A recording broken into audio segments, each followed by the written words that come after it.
Question रे अछि mother आउ सन रो total sum of the age है 60 इयर्स।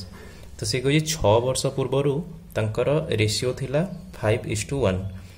6 वर्ष पूर्वर कही माने मदर रु -6 हम आउ सन रु भी -6 हम माने टोटल केते हम 60 रु 12 माइनस हम। तो 60 रु जदि 12 माइनस करदबा केते रहउछि हमर 48। तो आमे देखिले मदर आउ सन रो रेशियो केते रहला 5:1 और 5:1 टा टोटल केते हला 6 भाग रो मूल्य जदि 48 हुए तो गोटे यूनिट केते हबो 8। ताले मदर रो रेशियो केते देछि 5 तो 5 रो मूल्य केते हबो 40 और 1 रो मूल्य 8।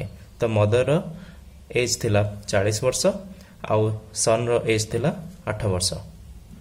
प्रेजेंट एज टा ताले केते हबो सन रो प्रेजेंट एज टा केते रहउछि 8 + 6 वर्ष केते होछि ना 14 वर्ष।